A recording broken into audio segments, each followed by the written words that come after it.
Ollie here from WLR's Big Breakfast Blah, out and about on the quest of all things Halloween. And where better to start that journey than here at the Medieval Museum, as in Waterford Treasures, under that big umbrella of all the museum offerings we have in Waterford and their After Dark Spooky Tour. I'm in the good company of Cliona Purcell. Cliona, good to talk to you. You're going to be conducting this tour tonight, along with Donncha. I am, so the two of us are going to be leading this together. So, tell us within 60 seconds what we can expect. Well, I suppose it's a little different. It's something we've done before. We're leaving the museums for one thing, and we're doing a little bit of a dark history walking tour around Waterford City.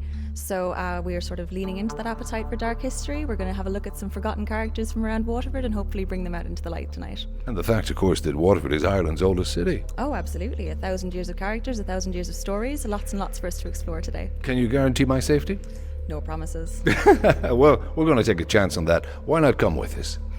And this street in particular would have been a very unpleasant one to live on, because this is where all of the butchers had their practices right up from the medieval period straight through to the 20th century. We're going to have a little bit of a look at those butcher shops now and the things they would have spread, essentially.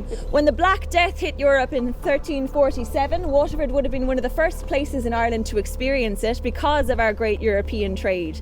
Now that, of course, was borne by fleas, which were borne by rats, which were borne by ships.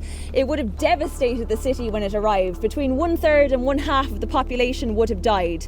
Now here we don't know exactly how many, we do not have any records that go back that far, but we can reasonably confidently say it was closer to half than 1/3 here because of an outbreak of the bubonic plague which occurred in the city in 1604. Looking along here in the black dark and an open cellar, down you go. Break a leg, break an arm, break a hip.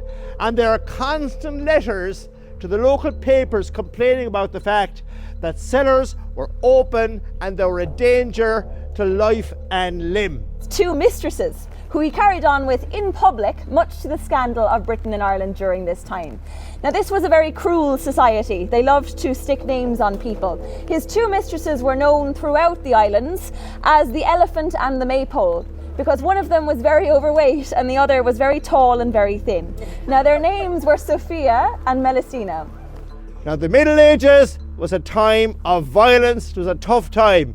However, murdering an archbishop in the cathedral wearing his vestments was not really a good idea.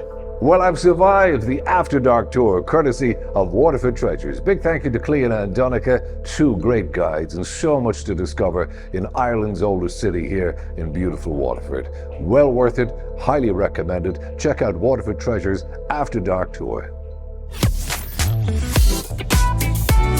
The sound of